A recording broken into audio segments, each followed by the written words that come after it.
E aí, fique bem à vontade para nos falar um pouquinho da sua pesquisa. Muito obrigada, Beatriz. Não, que isso. Obrigada pelo convite. É uma honra estar aqui. E, bem, espero que todo mundo esteja bem. Hoje, sexta-feira, 4 horas, tem gente querendo, né, aprender demais. Fico muito feliz de ver isso. Eu falo bastante e às vezes eu falo um pouco rápido, tá? Então, só sinalizar qualquer coisa.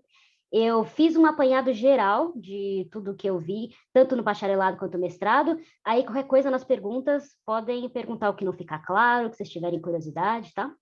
Então, basicamente, o meu tema de estudo é o envelhecimento populacional.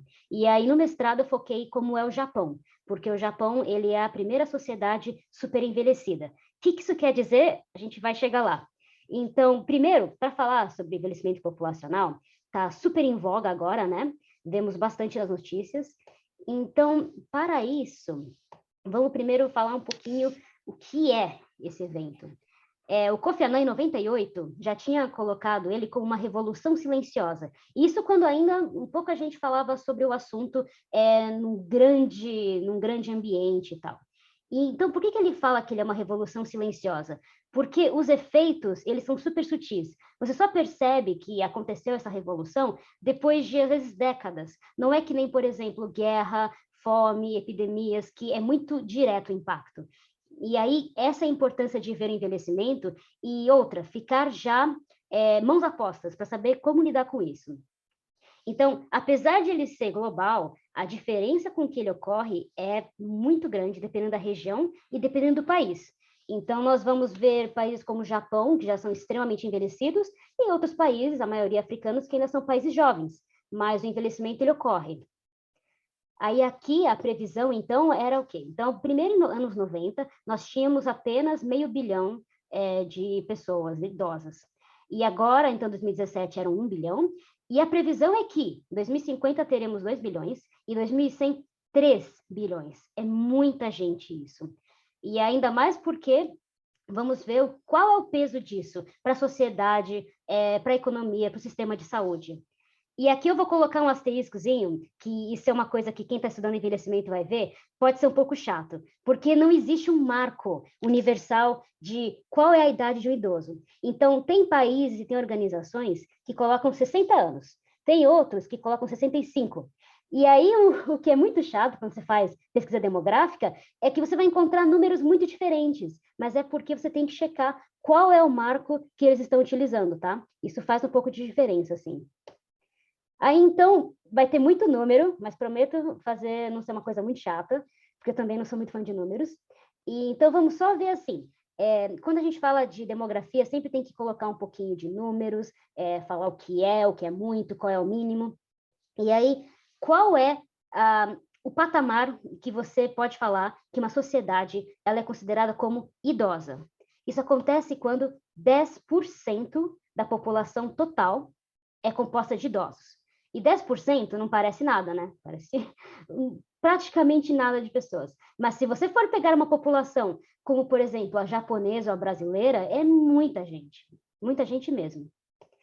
E aí existia, no século passado, a previsão de que nós íamos viver o que chamam de outono demográfico. Eu acho bem poética essa definição. Então, o outono demográfico, ele seria assim, é uma situação em que a quantidade de jovens idosos, elas são similares e elas vão aumentando juntas. Então, aumentou um pouquinho os jovens, aumentou um pouquinho os idosos. Ou seja, tem uma estabilidade muito grande. E é um processo super lento. Então, o governo consegue acompanhar o que está acontecendo e ele vai criando propostas, criando políticas de acordo com as transformações demográficas. Só que o que a gente vive hoje, na grande maioria dos países, é um inverno demográfico. Ou seja, a população de idosos ela é acima de 16%, enquanto no outono seria no máximo 16%. E aí, o declínio, ele não é um declínio leve, ele é um declínio muito rápido. Então, a população, ela envelhece rapidamente, mas mais do que isso, ela diminui rapidamente. E aí é quando a gente tem aqueles países que falam, nossa, esse aqui nós temos uma bomba relógio, o envelhecimento é um problema muito sério. Não é o envelhecimento que é o problema sério, é a diminuição populacional que é o problema e que é isso que preocupa as pessoas. E aí, por quê? Porque diminui a produtividade, certo? Você vai ter menos jovens, então você vai ter uma menor quantidade de força de trabalho, vai ter uma produtividade menor, a economia vai ficar mais lenta, ou ela pode até mesmo estagnar, e aí vai ter o quê? Um aumento de custos e as tensões entre gerações. Por quê? A população idosa ela vai requerer mais sistema de saúde, tem a questão das pensões, tudo isso é um certo custo. E quem é que arca com isso? A população jovem que está trabalhando e pagando os impostos. E isso cria uma tensão muito forte econômica, depois vamos ver política, entre os jovens e idosos. E vocês veem isso nas notícias, né? Quem está vendo RI está vendo direto que tem bastante isso. E agora, quais são os países que a gente vê o inverno demográfico? Basicamente, Japão, número 1, maioria da Europa e o Canadá. E aqui eu faço um asterisco, porque alguns países que já estão no inverno demográfico, por exemplo, Estados Unidos, Canadá, mesmo Austrália, a situação, ela é séria, ela é, mas não é tão preocupante. E por quê? Porque a imigração, ela contrabalanceia a balança demográfica. Então, por mais que tenha um número de nativos que vai diminuindo, o número de imigrantes que entra, eles fazem um balanço. Então, aí tem população suficiente para trabalhar. Claro que aí isso gera outras discussões, a gente pode falar nos comentários, né? Tem a tensão entre os nativos e os imigrantes, aí é um outro fator também. Mas, demograficamente falando, é um país com uma balança mais equilibrada. E aí agora nós temos um novo termo, que é o Super Aging Society, ou a sociedade super envelhecida. E o que justifica, né? O que fala o que é isso? É quando o limiar é de 20% da população. Então, a quantidade de idosos são 20% do total. Esse é o mínimo para a sociedade ser considerada uma sociedade super envelhecida. Basicamente, 1 em cada 5 pessoas possui 65 anos ou mais. Asterisco de novo, né? Porque 60 é um marco, 65 é outro. Geralmente, os países envolvidos, eles estão usando 65 como marco. Então, muitos pesquisadores ficam só usando essa métrica, tá? Aí, agora, então, voltando para aquela nossa projeção que nós tínhamos, uma rápida análise da população mundial. Então, é claro, né? A população que sempre teve maior quantidade são, eu diria, os jovens na questão de população que compõe a força de trabalho. Então, de 25 a 64. Sempre é o que mais tem e vai continuar aumentando. Agora, o que é muito interessante aqui é que a população de 65 anos ou mais, que sempre foi a menor de todas, podemos ver que aqui, eu acho que foi para 2018 por aí, teve uma diferença. Essa população passou a população de 0 a 4 anos. E isso é uma coisa que nunca ocorreu antes, e histórico, e, portanto, é o que todo mundo está vendo agora como nós temos mais idosos do que crianças, né, infantos. Então, isso é uma coisa muito importante. E aqui a projeção é que o quê? Qual é a população que mais vai crescer? É justamente essa. As outras, elas estagnarão e os idosos aumentarão. E agora, eu achei super interessante isso, porque aqui no Brasil, a gente fala muito, né? Terceira idade e quarta idade. Essa é uma definição criada por Leslie nos anos 80, que já é considerada ultrapassada. Então, quando você está falando de novos pesquisadores demógrafos, eles já não usam isso. Porque a ideia era o quê? Na terceira idade, que é até 77 anos, nós temos idosos que são independentes, superativos, e agora, chegou a 78, já são dependentes, frágeis, precisam de ajuda, não conseguem fazer compras sozinhos, viver sozinhos, e nós vemos que a realidade não é assim. Então, o que nós temos hoje é uma nova abordagem, em que eles separam 3 subcategorias de idosos. Nós temos os idosos jovens, young old, os idosos velhos, old old, e os idosos mais velhos, oldest old. E aqui também, quando a gente fala de idosos mais velhos, ainda não tem aquela ideia do idoso que não consegue fazer nada sozinho. Por exemplo, no Japão, 85 anos para cima, nós temos idosos que se cuidam sem problema nenhum, né? É um país que tem um número de centenários gigantesco. Então, aqui nós já temos um novo tipo de abordagem e um novo tipo de idoso também. E aqui é um pouco daquela discriminação da imagem do idoso, né, que chamamos de ageism, e o que realmente o idoso é hoje. Então, como colocado, ele é um fenômeno global, todos os países passam por isso, mas o que muda é o quão forte, o quão rápido ele acontece. E aqui nós temos uma comparação por regiões, que é super interessante. Então, por exemplo, a África, de fato, ela é a região mais jovem, nós sabemos por quê, né? Tem vários problemas, qualidade de vida baixa, doenças, guerras, fome e tudo mais. E o principal é que a taxa de fecundidade da África é super alta, é de 4 filhos por mulher. E a média global seria de 2, mais ou menos. Então, isso faz com que a população seja sempre jovem, né? E também ela não é uma população longeva. A Europa também, nenhuma surpresa que a região que tem uma média etária mais alta, mas o que eu achei super interessante é que o maior aumento não foi na Europa, foi aqui, na América Latina. E justamente porque a fecundidade diminuiu, portanto, menos jovens, você vai ter, então, mais idosos, mais adultos, a média etária sobe. E a Ásia, apesar de ter vários países que são super longevos, só a média japonesa e coreana subiu o patamar muito alto, tá? Então, isso aqui foi uma pesquisa bem interessante. Depois, quem quiser, eu vou colocar meu e-mail, pode perguntar, eu mando, bem legal. E agora, então, vamos falar sobre países. Aí, aqui, lembrando, uma população que é considerada idosa, ela tem 10% da população total. É quando a gente fala, essa é uma população idosa, ela já não é mais jovem. E aí estamos vendo que nós temos já países que têm mais de 13%. E aí já é um número bem grande. O Japão, que é a sociedade mais velha de todas, ele tem 28%, tá? Então, 28% da população total é composta de idosos. E aí, sociedade super envelhecida, 20%. E note que o Brasil não está tão jovem não, né? Podemos ver que ele já está aqui no limiar. Eu vou até apresentar quanto nós temos aqui especificamente. Podemos ver que sim, a grande maioria dos países desenvolvidos são os países idosos, mas podemos ver que, por exemplo, China, né, Argentina, Chile, já estão com um percentual bem alto. E agora eu achei interessantíssimo. O Japão, vocês sabem que é o que tem mais alto. E qual é, então, o percentual médio no mundo todo? 9%. Então, assim, a média é que 9% da população total é de idosos. 10% classifica o idoso. E o Brasil? O Brasil tem 9,5%, então, basicamente 9,6%. É maior do que a média mundial. Tá? Então, a gente tem essa ideia que o Brasil ainda é um país jovem, vai demorar para nós chegarmos nesse nível, né? Nós não somos ainda que nem os europeus, japoneses, mas não, a gente já está chegando lá. E isso é muito importante, porque a gente não conversa sobre isso ainda aqui. E nós já estamos lá.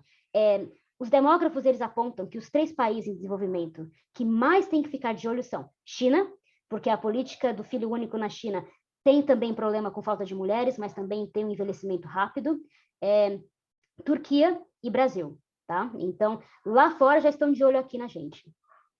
E agora vamos falar sobre o Japão. Então, de 126 milhões, que é o total, nós temos 28%, isso é igual a 35 milhões de idosos. É muita gente. 1 em cada 4 japoneses já são idosos, tá? Então, agora, vamos falar um pouquinho sobre como o Japão lida com isso. Tem um pesquisador, o Hideyuki Okano, que ele falou algo que eu achei bem interessante. O superenvelhecimento é o nosso destino. É a consequência natural da evolução humana. Quer dizer o quê? Envelhecer, na verdade, é um sinal de sucesso, né? Vários pesquisadores mostram isso. Porque uma população que envelhece é uma população que ela tem uma qualidade de vida tão boa que ela consegue ter o luxo de envelhecer, certo? Então, isso é uma coisa boa. Chegar a ser uma sociedade super envelhecida mostra que a qualidade de vida está excelente. E é isso que você espera que todos os países vão um dia conseguir chegar. O problema não é o envelhecer, né? Como vamos ver já já. Aí aqui achei interessantíssimo, porque note que a pirâmide etária japonesa na década de 50, então assim, né, no pós-guerra, ela era praticamente como vemos várias pirâmides da África hoje. E olha só, nós temos uma base então muito grande, né, de 0 a 14 anos, infanto-juvenil, e aí depois aqui um topo minúsculo, porque poucos conseguiam envelhecer. Já em 2019, uma inversão total, tanto que esse 12,1% o menor percentual que tinha chegado até então na história japonesa. Nunca teve tão poucos jovens no Japão. E aqui nós já temos um topo tão largo que já não é mais uma pirâmide, né? Deixou de ser o formato de pirâmide. E a projeção de 2060, então, meu Deus, já simplesmente é um outro tipo de objeto. Se existisse, ele ia cair, porque a base não suporta. E também é interessante notar que as mulheres, elas vivem mais, tá? Isso é um fenômeno visto em todos os países. E aqui, então, um rápido histórico japonês. 1997 foi a primeira vez que a população idosa passou a infantil. Então, a gente viu que no mundo isso já aconteceu. No Japão, foi em 97, no mundo foi 2000 e tantos. E aqui em 2018, é a primeira vez que a quantidade de bebês recém-nascidos caiu para abaixo de 900 mil. É um número muito baixo. Com a pandemia, diminuiu mais ainda. E a previsão, então, para 2021, que isso aqui já é um pouco mais antigo, seria de menos de 700 mil. Se chegou ou não, ainda estamos vendo. E veremos, então, a taxa de fecundidade. Outro ponto importante para a gente analisar um pouquinho o envelhecimento, demografia, tudo. Então, o que é interessante? Nós temos que os jovens, né, assim, a população que trabalha, ele teve um pico antes de 2000 e vai apenas declinando. A população, então, infanto-juvenil, ela vai declinando também, e olha só como a população idosa, ela cresce, e tem uma certa constância em todos. E aqui, então, existe um novo termo, aqui é cheio de termos, né? Vocês vão ver vários números, vários nomes, e o termo agora que eles usam é Silver Democracy, né? Ou a democracia prateada, que é justamente quando a população idosa, já que tem mais, eles geralmente controlam as decisões políticas, tanto externas quanto internas. E isso cria uma tensão gigantesca com os jovens, porque geralmente os idosos eles são mais conservadores e os jovens não são tanto. Isso existe bastante, por exemplo, o Brexit foi uma prova disso. É uma escolha maior pelos idosos e menor pelos jovens, e causou uma tensão gigantesca.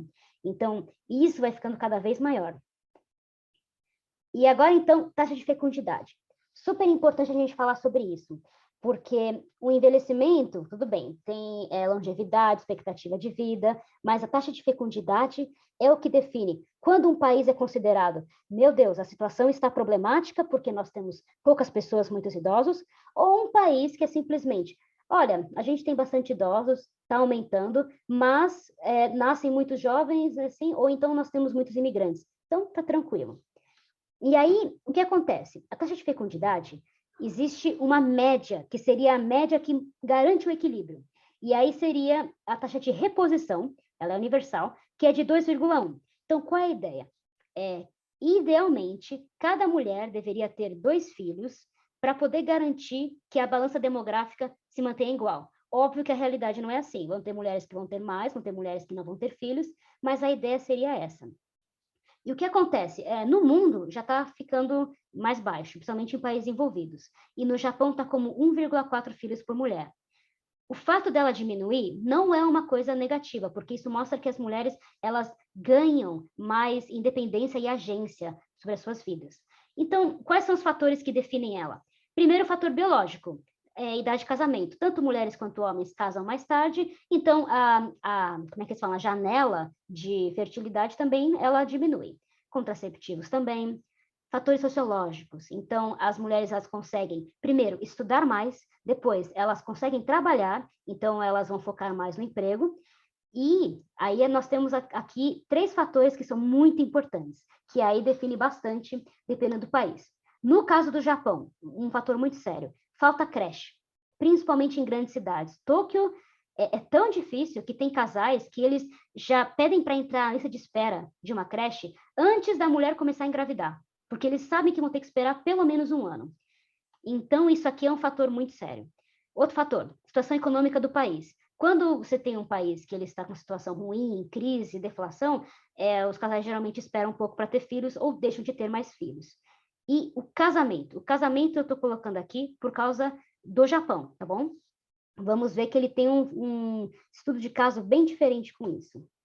Então, primeiro, qual é a taxa de fecundidade total global? 2,3, acima da universal, né, a mínima, que é 2,1.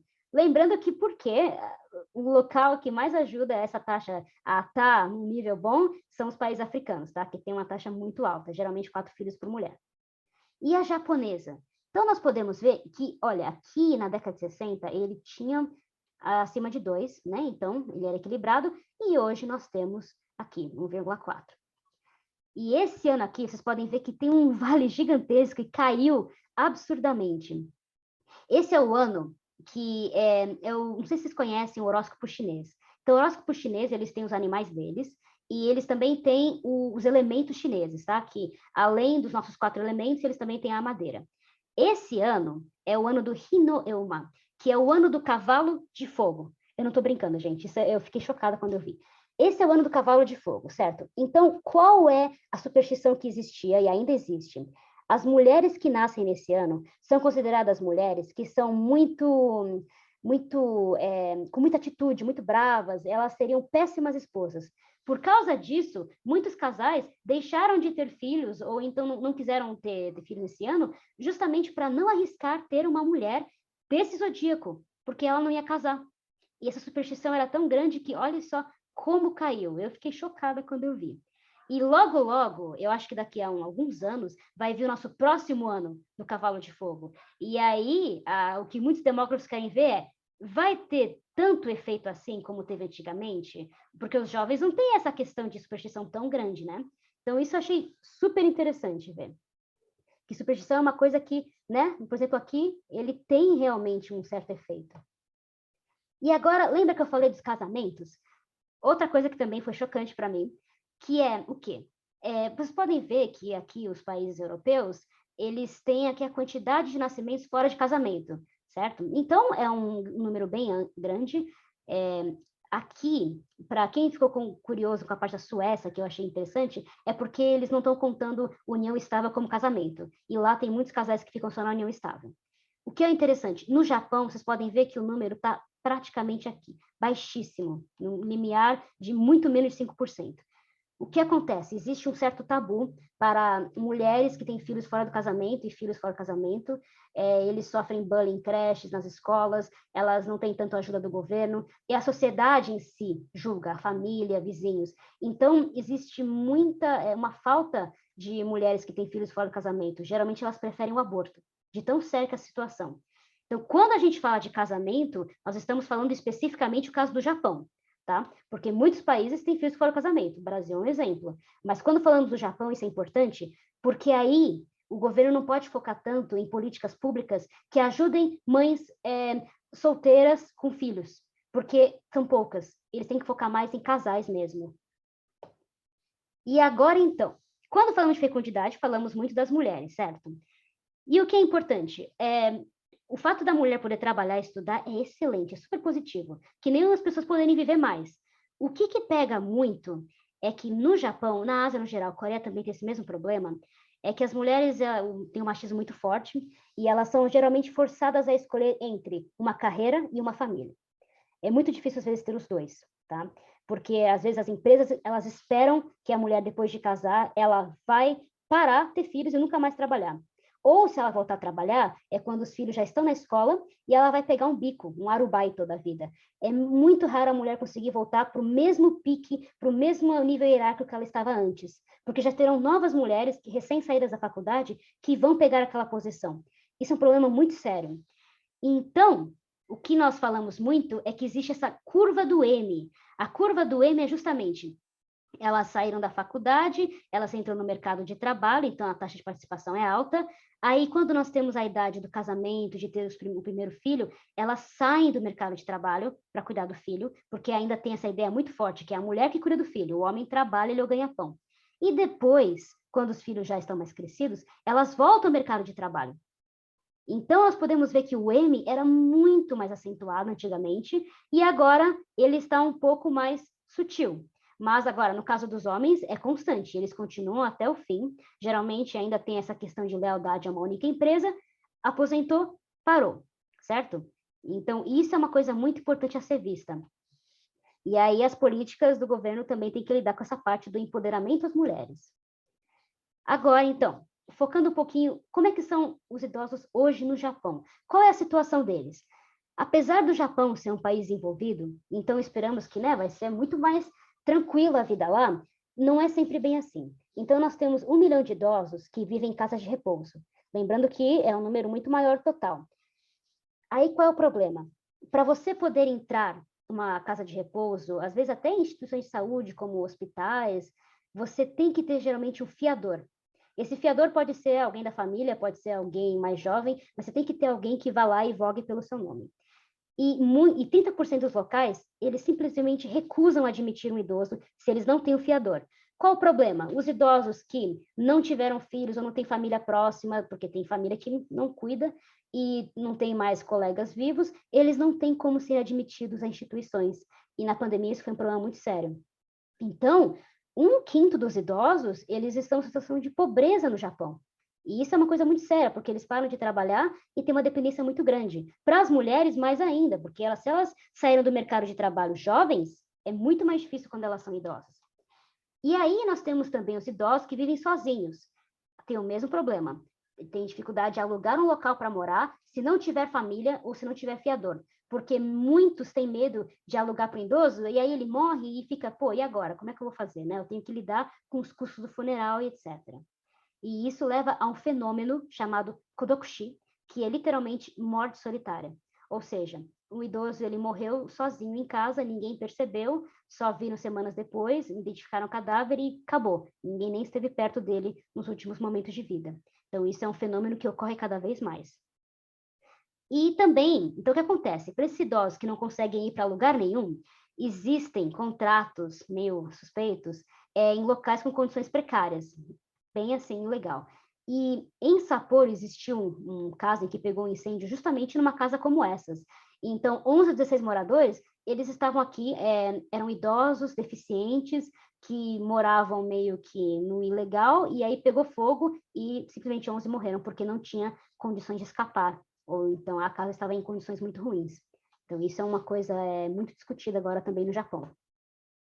E em relação aos idosos que não têm onde ficar, em 2017, 18%, ou seja, 3 mil, quase 4 mil pessoas, eram idosos. E geralmente são mulheres idosas. Por quê? Elas não têm onde ficar. Então, é super comum. Elas vão num combine, loja de conveniência, roubam um pãozinho, um bentô, e assim vão para a cadeia. E a uma até testemunhou falando, olha, essa é a única maneira que eu consigo ter 3 refeições por dia e um teto sobre minha cabeça. E depois que elas são liberadas, várias voltam a roubar para poder de novo ficar na prisão e ter onde morar. E agora, então, um outro fator que nós falamos bastante quando se fala do Japão, robótica, né? Tecnologia lá é super avançada, e os robôs estão sendo utilizados como uma maneira de suprir uma demanda muito grande que é no Japão. Que como diminui a população, tem uma demanda gigantesca em áreas de agropecuária, a parte de trabalhadores braçais, né? A questão de indústria automobilística e, principalmente, cuidadores. Faltam cuidadores no Japão. E, no caso, eles usam muito robôs para poder ajudar nessa parte. Aqui é um robozinho que mostra exercícios para eles. Tem robôs que eles são exoesqueletos. Então, as enfermeiras podem colocar e elas têm mais força para levantar e levar idosos para a cama ou então para poder ir para o banheiro, etc. Mas aí que tá, né? O robô tem um certo limite. Falta aquele valor humano. E esses são trabalhos que os japoneses nativos não querem fazer. Então, geralmente é relegado aos imigrantes. Mas aí tem aquela questão toda de o próprio idoso não quer um imigrante cuidando dele, ou então tem a questão da diferença da língua. Os imigrantes que ficam têm um limite para ficar, depois tem que voltar, tem que fazer prova de língua japonesa, tem que passar sabendo vários kanjis. Então, tem sérias discussões sobre isso. E aí, então, vamos falar um pouquinho do que o Japão está fazendo em relação a todos esses problemas, aspas, que eu coloquei. Então, primeiro, né, você tem falta de bebês nascendo, a primeira coisa que todos os países fazem é política de natalidade. E no Japão varia por província, algumas gastam mais, outras gastam menos. Geralmente, então, o que o governo faz? Ele dá um auxílio financeiro. Teve o primeiro filho? Tem um certo auxílio. Teve o segundo? Mais. Terceiro? Mais. E assim vai. Funcionou em alguns lugares? Sim, mas não foi uma política que resolveu muito. E isso também aconteceu na Itália, e a Itália também não teve grande sucesso. Eu vi alguns demógrafos comentando que o que faltou nesses países e o que os nórdicos fazem é o quê? Só ajudar os casais a terem filhos e ajudar na parte econômica não é o suficiente, porque muitas mulheres elas querem ter os dois, ter filhos e voltar a trabalhar. E nos países nórdicos, o comum é assim, a mãe ganha 1 ano de licença e o pai ganha 1 ano também, e eles podem ir trocando. E ela está garantida que ela vai ter um emprego de volta quando ela voltar. E isso fez com que casais tivessem mais filhos. Essa é a segurança de poder voltar ao local de trabalho, porque o emprego importa para as mulheres. E isso é uma coisa que agora o governo está vendo e está tentando melhorar. Então, estão criando políticas de empoderamento às mulheres, lidando muito com o bullying que existe, o abuso verbal, às vezes até sexual, que muitas mulheres vivenciam no Japão. Às vezes, quando elas se casam, o chefe já vai lá e fala, olha, você vai pedir demissão quando? Porque claramente você vai ter filhos e vai parar de trabalhar. Então, isso é uma coisa que existe. Existe, esqueci o nome agora, mas existe uma posição, quem vê série japonesa deve ter visto, é a posição da menina que serve o chazinho durante a reunião. Essa é uma posição só feminina, tá? Então, eles estão querendo tirar a ideia dessa posição, não estão querendo colocar mais, porque é algo que é muito criticado na sociedade, principalmente pelas mulheres. São contratadas para ficar servindo chá na reunião e não participam da reunião em si. Então, essas políticas estão sendo realizadas, mas principalmente as mulheres pesquisadoras japonesas são super críticas. Elas falam, olha, está sendo feito o mínimo, tem que ser feito muito mais. O aumento de serviço e creches, então é importante, as grandes cidades faltam creches, muitos casais que até querem ter mais filhos não têm, porque é super custoso ter o filho e não tem onde deixar. Então, essa parte das creches, o governo está fazendo, mas também é criticado por ser super lento e não ter o suficiente. E eles prometeram um número e fizeram menos. Robótica, né? Então, como comentei, suprir um pouco a demanda, principalmente na indústria, ajuda, mas quando é um trabalho que requer a questão mais humana, falta bastante. Então, a robótica não consegue também tirar tudo. E a imigração? Então, a imigração, quando se fala de envelhecimento, sempre tem assim, qual é uma via que poderia resolver a imigração? Claro que ela não é a única. Então, porque ela consegue contrabalancear a balança. O Japão, ele abriu muito pouco as fronteiras realmente para uma imigração em grande escala, e nunca foi em grande escala comparado com o que a gente está acostumado. Por exemplo, Brasil e Canadá recebem muitos imigrantes. O Japão sempre foi fechado historicamente. Então, alguns momentos que eles abriram, decassegues, né, quando os brasileiros principalmente foram, peruanos também, que eram os descendentes e, portanto, foram mais aceitos nessa ideia toda, e é sempre assim, um trabalho temporário realizado, uma questão mais física braçal, acabou, volte. Os trainees, é colocado como trainee, mas também é um trabalho mais físico, eles também são chamados Sudeste da Ásia, eles vão por um tempo, trabalho temporário e voltam. A ideia é que eles aprenderiam know-how para aplicar esse conhecimento que eles aprenderam tecnológico no país deles, mas na verdade é mesmo a ideia do Dekasegi, que é trabalhar na indústria e ajudar lá. Enfermeiros e cuidadores, falta bastante. Teve um momento em que o Japão chamou muitas enfermeiras filipinas, que são consideradas assim, tops no mundo.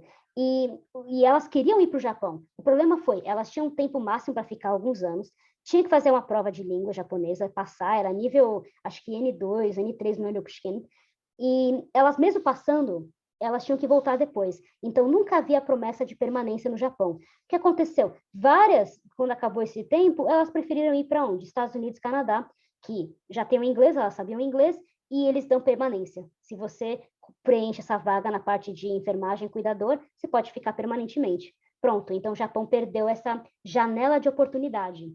E ainda continua tendo essa demanda muito grande nessa área, porque apenas aumenta os idosos, então precisa ter mais cuidadores, mas tem uma falta muito grande.